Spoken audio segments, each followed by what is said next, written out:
Fractional function. आज पढ़ते हैं फ्रैक्शनल फंक्शन के बारे में। फ्रैक्शनल फंक्शन को रिप्रेजेंट कैसे करते हैं, इसको दो कर्ली ब्रैकेट्स के अंदर रखते हैं। जो भी फंक्शन होता है एक्स हो या एफ एक्स हो, ठीक है। नॉर्मली जो होता है फंक्शन जो होता है वो कुछ इस तरह से होता है। फ्रैक्शनल फंक्शन ऑफ एक्स, इसको पढ़ते हैं। अब इसके बारे में देखते हैं थोड़ा सा क्या है ये। जैसे कि आप देखते हैं कोई भी जो नंबर होता है, नंबर कैसे लिखा होता है। नंबर एक इंटीजर होता है प्लस उसका फ्रैक्शन पार्ट होता है। जैसे हमने मान लीजिए लिखा 2.1 या 2 ही लिखा तो 2.0। यहाँ पर आप देख रहे हैं इसका जो ये है फ्रैक्शन में है, जो कि पॉइंट के ये जो पॉइंट है इसके राइट साइड होता है और जो पॉइंट के लेफ़्ट साइड होता है वो इंटीजर होता है।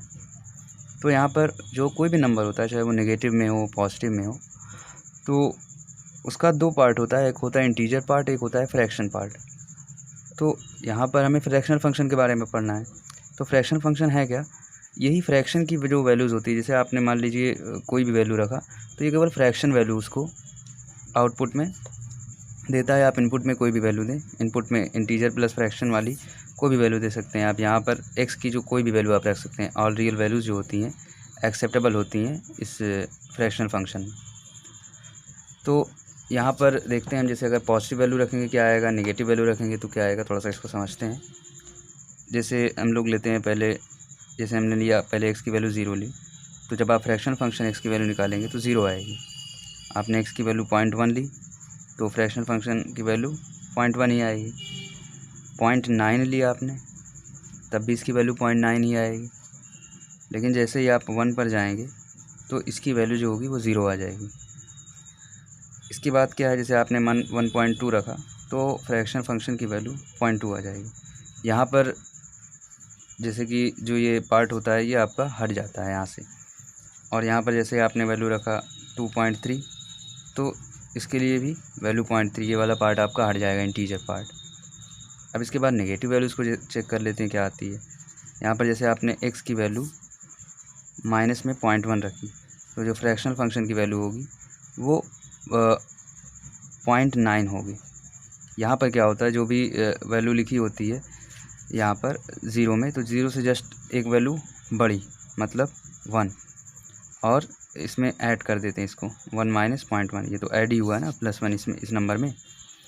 देन जैसे आपने यहाँ पर रखा माइनस में 0.9 तो +1 माइनस 0.9 मतलब ये जो फ्रैक्शन फंक्शन होगा इसकी वैल्यू आ जाएगी 0.1। अब यहाँ पर जैसे आपने वैल्यू एक्स की वैल्यू -1 रखी तो यहाँ पर क्या हो जाएगा, fractional function of -1 equals to हो जाएगा 0। यहाँ पर आप कोई भी इंटीजर वैल्यू रखेंगे, चाहे वो नेगेटिव हो पॉजिटिव हो, उसकी वैल्यू ऑलवेज़ भी 0 ही आएगी फ्रैक्शनल फंक्शन में। अब इसके बाद हमने मान लीजिए रखा -1.2 तो यहाँ पर क्या होगा, 1 से जस्ट बड़ी वाली वैल्यू इसको इसमें ऐड कर देंगे। जैसे यहाँ पर +2 -1.2, ये क्या आ जाएगी वैल्यू फ्रैक्शनल फंक्शन में 0.8। तो इसका थोड़ा सा हम लोग इसको इंटरवल के फॉर्म में अगर लिखना चाहें तो यहाँ पे फ्रैक्शनल फंक्शन जो होता है इस तरह से लिख लेते हैं। जब वैल्यू 0 होती है, यहाँ पर जब x की वैल्यू 0 होती है तो ये 0 होता है, और इससे बड़ी जैसे वैल्यूज़ हम लोग लेते हैं, जैसे कि हमने लिया 0 से लेकर के 1 के बीच में, 1 नहीं ले रहे हैं, 0 तो ले ही रहे हैं यहाँ पर। तो जब हम इस इंटरवल में होते हैं तो इसकी वैल्यू कुछ इस तरह से होती है 1 माइनस ऑफ एक्स। जैसे यहाँ पे आप रखना सॉरी यहाँ पर जो होगा ये x होगा, और जैसे ही आप वैल्यू 1 से 2 के बीच में रखेंगे, 2 नहीं लेंगे, तब उस इंटरवल में इसकी वैल्यू आएगी x माइनस 1। जैसे आपने यहाँ पर x की वैल्यू मान लीजिए 1.2 रखा तो 1.2 माइनस 1 मतलब 0.2 आंसर आएगा फाइनल। सेम है जैसे x की वैल्यू आपने 2 से लेकर के 3 के बिटवीन में रखी तो x माइनस 2, ठीक है। और जैसे ही आप नेगेटिव इंटरवल में चलना चाहें, x की वैल्यू जब हो 0 से लेकर के -1 से लेकर के 0 के बीच में, -1 नहीं लेंगे, -1 से लेकर के 0 के बीच में, तो इसकी वैल्यू क्या आएगी, इसकी वैल्यू आएगी 1 प्लस x। जैसे यहाँ पे आपने रखा मान लीजिए 0.1 रखा, माइनस में 0.1 तो 1 माइनस 0.1 मतलब 0.9। और इसके बाद दूसरे इंटरवल में चलते हैं। दूसरा इंटरवल मतलब कौन सा, जब वैल्यू हो -2 से लेकर के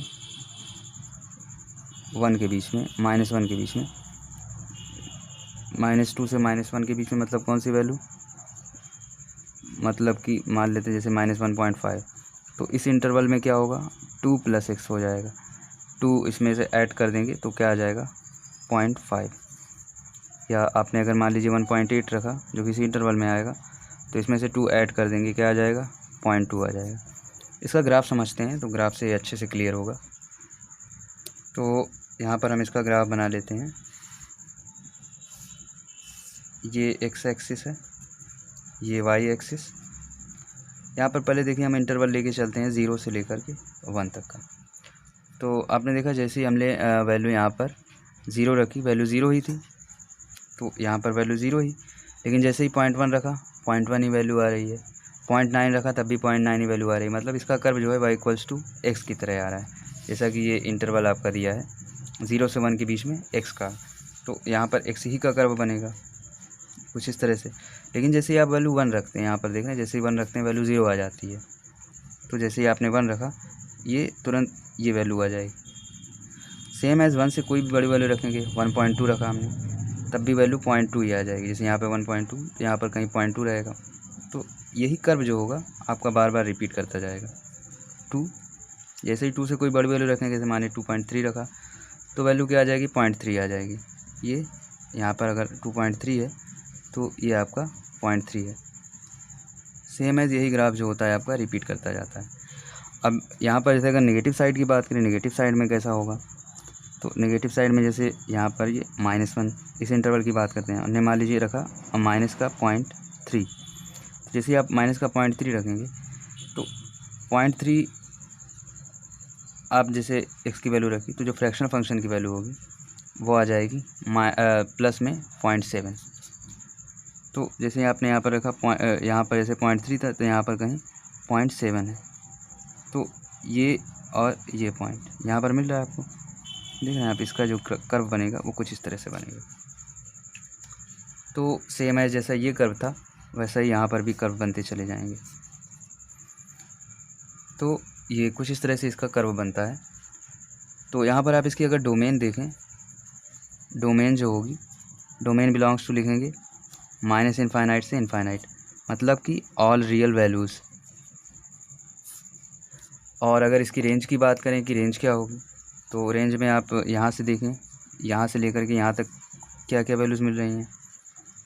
रेंज में आप देखें वैल्यू क्या मिल रही है, 0 मिल रही है और 1 नहीं मिल रहा है। जैसे ही आप कोई भी इंटीजर रखते हैं 1 नहीं मिलती है वैल्यू।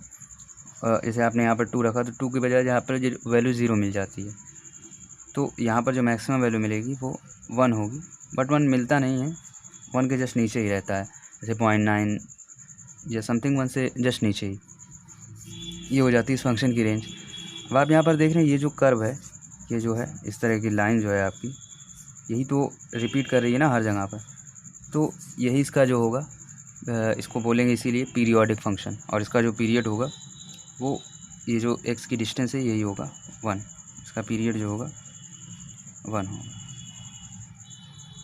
ये बिल्कुल उसी तरह से जैसे साइन का अगर कर्व बना होता है,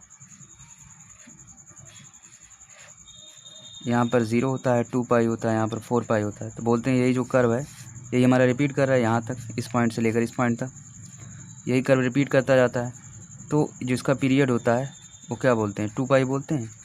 यहाँ पर तो डिस्टेंस जो है 1 है, यहाँ पर 2π है, तो ये जो रिपीट करता जाता है इसलिए इसको पीरियोडिक बोलते हैं। और ये जो इसका पीरियड होता है वो 2π होता है। अब नेक्स्ट इससे कुछ और रिलेटेड पॉइंट्स को देखते हैं और क्वेश्चंस को देखेंगे। देखिए कहीं पर अगर फ्रैक्शनल फंक्शन लिखा हो तो उसको आप इस तरह से भी लिख सकते हैं, x minus greatest integer of x। ये जो फ्रैक्शनल फंक्शन है आपका, ये तो आइडेंटिटी फंक्शन है और ये ग्रेटेस्ट इंटीजर फंक्शन है। अब इसका एक क्वेश्चन देखते हैं। ये है हमारे पास कुछ इस तरह से क्वेश्चन।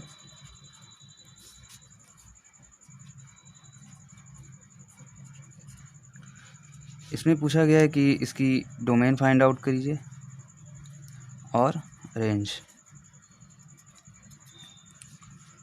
तो यहाँ पर डोमेन के लिए देखिए हमें पता होता है कि जब भी हमें डोमेन निकालनी होती है किसी भी फंक्शन की, देन उसके लिए ये पता करते हैं कि वो फंक्शन कब डिफ़ाइन होगा, वो फंक्शन कब एग्जिस्ट करेगा। तो जैसा कि ये देख रहे हैं आप, नॉमिनेटर अपॉन डिनोमिनेटर के फॉर्म में है। ये कब एग्जिस्ट करेगा? जब डिनोमिनेटर ज़ीरो नहीं होगा, मतलब 1 minus x plus greatest integer of x does not equals to zero. तो इसके लिए हम लोग एक्स का वो पॉइंट देख लेंगे जिस पर कि ये ज़ीरो होगा, ये इक्वेशन, और रियल वैल्यूज़ में से उसको एक्सेप्ट कर देंगे। तो यहाँ पर देखते हैं ये क्या होगा। जैसे कि आपको पता है एक्स माइनस, ये इस इधर लिखा हुआ x minus greatest integer of x fraction function के बराबर होगा। जैसे यहाँ पे आप माइनस कॉमन लेंगे तो कुछ इस तरह से आ जाएगा, ये x minus greatest integer of x. तो ये तो आपका फ्रैक्शन फंक्शन ही हो गया, does not equals to zero. तो यहाँ पर इसको जो है 1 को इधर कर लेते हैं, क्या आ जाएगा ये। तो ये तो है ही, एक्स की क्या वैल्यू आती है, एक्स की जो रेंज आती है, फ्रैक्शन फंक्शन की जो रेंज आती है आपको पता है 0 से लेकर के 1 नहीं आता है, 1 वैसे भी नहीं आता है। तो आप यहाँ पर एक्स की कोई भी वैल्यू रखेंगे ये 0 आएगा ही नहीं। देन यहाँ पर जो डोमेन होगी ये ऑल रियल वैल्यूज़ होंगी, यहाँ पर डोमेन लिख देंगे ऑल रियल वैल्यूज़, या फिर माइनस इनफाइनाइट से लेकर के प्लस इनफाइनाइट। अब इसकी रेंज देख लेते हैं, रेंज क्या होगी। तो यहाँ पर आप इसको कन्वर्ट कर लें थोड़ा सा। यहाँ पर जैसे x minus greatest integer of x दिया है तो इसको फ्रैक्शन फंक्शन में लिख सकते हैं। सेम एज़ यहाँ पर आप यहाँ पर माइनस कॉमन लेंगे, ये आ जाएगा फ्रैक्शन फंक्शन ऑफ एक्स। ठीक है, आपको पता है फ्रैक्शन फंक्शन की जो वैल्यू होती है वो 0 से 1 के बीच में होती है। तो जब भी आप वैल्यू 0 रखेंगे, जो मिनिमम वैल्यू है एक्स की, उसके बाद चेक करेंगे वाई की क्या वैल्यू आ रही है, फंक्शन की वैल्यू, ये जो फंक्शन दिया गया इसकी क्या वैल्यू आएगी। तो आप जब इसकी वैल्यू 0 आएगी तब इसमें 0 रखेंगे, तो 0 अपान में 1 माइनस 0 मतलब क्या आ जाएगा, 0 आ जाएगा। 0/1 मतलब 0 ही। और जब वैल्यू 1 रखेंगे, जब आप 1 रखेंगे तो इसकी वैल्यू क्या आएगी, 1 अपान 1 माइनस 0, सॉरी 1 अपान 1 माइनस 1 मतलब 1 अपान 0, जो कि इनफाइनाइट होगा। यहाँ पर ये इनफाइनाइट जब 1 के करीब टेंस होगी तो ये कुछ इस तरह से इसका आ जाएगा, रेंज आया जाएगा। तो इसकी रेंज लिखेंगे 0 से लेकर के इनफाइनाइट, और 0 यहाँ पर आपको मिलेगा इसलिए यहाँ पर क्लोज ब्रैकेट, और इनफाइनाइट क्योंकि एग्जिस्ट नहीं करता देन यहाँ पर ओपन ब्रैकेट यूज़ करेंगे, या फिर लिख सकते हैं greater than or equals to 0। यहाँ पर नेक्स्ट एक देखते हैं, एक फंक्शन दिया गया है कुछ इस तरह से। यहाँ पर सेम पूछा गया है डोमेन और रेंज के बारे में। तो आप यहाँ पर देख सकते हैं ये फ्रैक्शन फंक्शन है, फ्रैक्शन फंक्शन की वैल्यू 0 से 1 के बीच में होती है। तो सेम एज़ डोमेन में जब भी कोई वैल्यू निकालनी होती है तो जो उसका डिनोमिनेटर होगा वो 0 नहीं होगा, एक्स की जो वैल्यू है 0 नहीं होगी। 0 किस पॉइंट पर नहीं होगी, आपको पता है जब भी आप इंटीजर वैल्यू रखते हैं या 0 वैल्यू रखते हैं, जैसे एक्स की वैल्यू आपने जब भी रखेंगे 0 या 1 या 2 या 3, या सेम एज़ माइनस में अगर कोई वैल्यू रखेंगे -1 -2 -3 टेंस टू इनफाइनाइट, ये भी इनफाइनाइट, यहाँ पर माइनस इनफाइनाइट, यहाँ पर प्लस इनफाइनाइट, तो ये एग्जिस्ट नहीं करेगा। मतलब आप एक्स की वैल्यू ये नहीं रख सकते हैं जेड को रिप्रेजेंट, मतलब इन सभी नंबर्स को रिप्रेजेंट हम लोग जेड से करते हैं। ऑल इंटीजर्स नंबर, ये जो होता है ये नेगेटिव इंटीजर है, ये पॉजिटिव इंटीजर है, और ये न्यूट्रल इंटीजर है। इन सभी इंटीजर को रिप्रेजेंट करने के लिए हम लोग यहाँ पर जेड का यूज़ करते हैं। तो यहाँ पर जो इसकी डोमेन होगी ऑल रियल वैल्यूज़ आर से रिप्रेजेंट कर देंगे, minus of Z all integers, ये इसकी जो हो जाएगी डोमेन हो जाएगी। अब यहाँ पर रेंज की बात कर लें, रेंज क्या आएगी।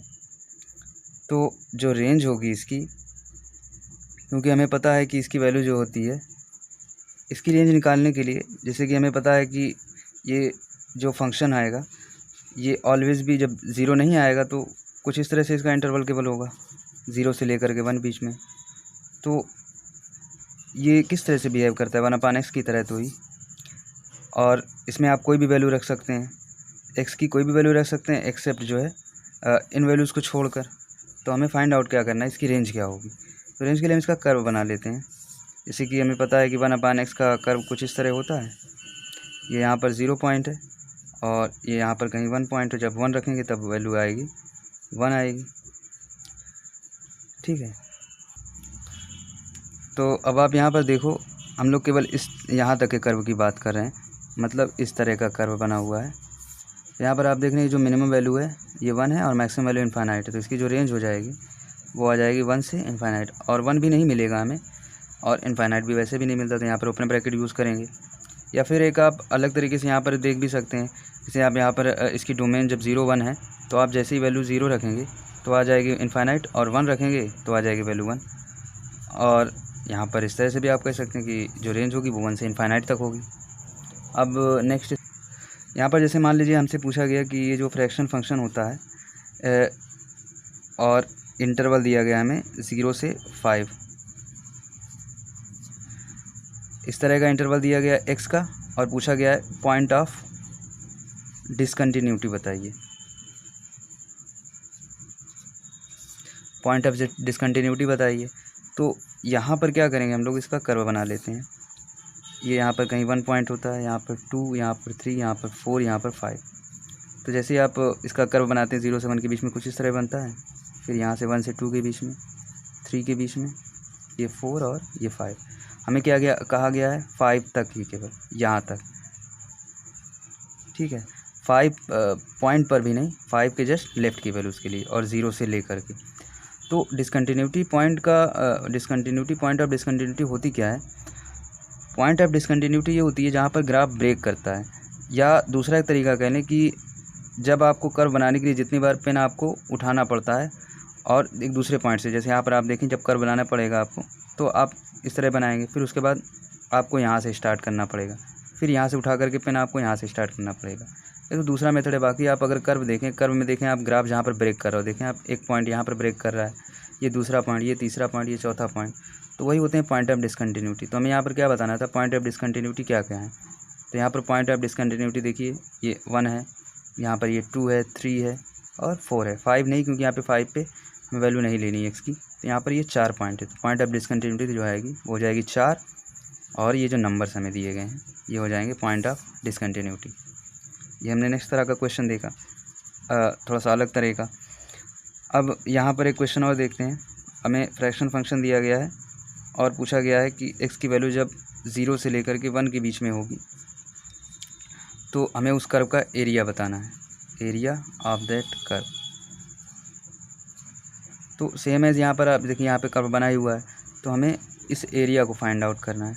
ये जो एरिया यहाँ पे घेरा जा रहा है, ये देख रहे हैं आप ट्रायंगल है, इसकी भी वैल्यू नीचे वाली की भी वैल्यू 1 ही है, पूरा ये डिस्टेंस, और यहाँ पर ये वाली डिस्टेंस भी 1 ही है। तो जब भी कोई ट्रायंगल होता है, ये डिस्टेंस 1 दी गई है, ये डिस्टेंस 1 दी गई है, उसका एरिया क्या होता है 1/2 इंटू बेस इंटू हाइट। ये इसका बेस है और ये इसकी हाइट है, दोनों की वैल्यू 1 है, तो 1/2 इंटू 1 इंटू 1 क्या आ जाएगा वैल्यू 1/2। तो इसका जो एरिया आ जाएगा वो क्या आ जाएगा 1/2 यूनिट स्क्वायर। ठीक है, अब यहाँ पर नेक्स्ट क्वेश्चन देखते हैं। नेक्स्ट क्वेश्चन हमारे पास कुछ इस तरह का इंटीग्रल दिया गया है 0 to 5 greatest integer of x dx। यहाँ पर ये इंटीग्रल है और हमें इसकी वैल्यू फाइंड आउट करनी है, क्या आएगी। तो देखिए इंटीग्रल होता क्या है, जैसे कोई भी अगर कर्व दिया गया है, मान लेते हैं fx का कोई कर्व दिया गया है कुछ इस तरह से, और हमें पूछा गया है कि 1 से 2, ऐसे पूछ लिया गया 1 से 2 ऑफ fx, या a से b कोई भी लिमिट दी गई है और इसकी वैल्यू बताइए। तो यहाँ पर मान लेते हैं अगर कहीं a पॉइंट है, यहाँ पर कहीं b पॉइंट है, तो ये जो एरिया होता है ना कर्व का एरिया, और ये x एक्सिस, और ये जो पॉइंट ये वाली लाइन जाती है, ये जो कर्व का एरिया होता है ना, यही जो होता है इस इंटीग्रल की वैल्यू होती है। तो सेम एज यहाँ पर भी आप देख रहे हैं, ये जो कर्व दिया गया है 0 से 5 के बीच में, इसका एरिया हम फाइंड आउट करेंगे। तो यहाँ पर देखिए ग्राफ बना हुआ है, हमें इस एरिया को फाइंड आउट करना है, मतलब कि ये जो एरिया घेरा गया है, फिर उसके बाद नेक्स्ट ये वाला एरिया, फिर ये वाला एरिया, फिर ये वाला एरिया, फिर ये वाला एरिया। आप देख रहे हैं ग्राफ तो सेम ही है, सभी का कर्व तो सेम ही है, और हमने इसका भी एरिया निकाला था 1/2 यूनिट स्क्वायर। तो यही एरिया जो है 5 बार रिपीट हुआ है, तो इसको जो है हमें 5 तक निकालना था, तो ये 5 से मल्टीप्लाई कर देंगे, 5 × 1/2, ये आ जाएगा 5/2। ये इस इंटीग्रल की वैल्यू हो जाएगी। अब इससे थोड़ा सा एक पॉइंट देख लेते हैं फ्रैक्शनल फंक्शन के। जैसे अगर फ्रैक्शनल फंक्शन कुछ इस तरह से दिया गया हो, ये ग्रेटेस्ट इंटीजर लगा दिया गया फ्रैक्शनल फंक्शन के बाहर और पूछा गया इसकी वैल्यू क्या होगी, तो यहाँ पर आप देखें इसकी वैल्यू क्या आएगी, 0 से 1 के बीच में आएगी। 1 भी नहीं आती, हालांकि यहाँ पर 0 से 1 आपको पता है 0 और 1, जैसे यहाँ पर क्या क्या वैल्यू हो जाएगी, 0, 0.1, 0.2, 0.3 या फिर 0.999, लेकिन 1 नहीं, 1 तक नहीं। तो यहाँ पर आपको पता है जब भी ऐसे नंबर्स का आप ग्रेटेस्ट इंटीजर लेते हैं तो क्या वैल्यू आती है। ऐसे नंबर्स का आप यहाँ पर कोई भी नंबर आप ले लें, इसका जब भी आप इंटीजर लेंगे तो वैल्यू क्या आएगी, 0 आएगी। तो यहाँ पर आप इसकी वैल्यू लिख देंगे, ये 0 होगा, ऑलवेज़ भी 0।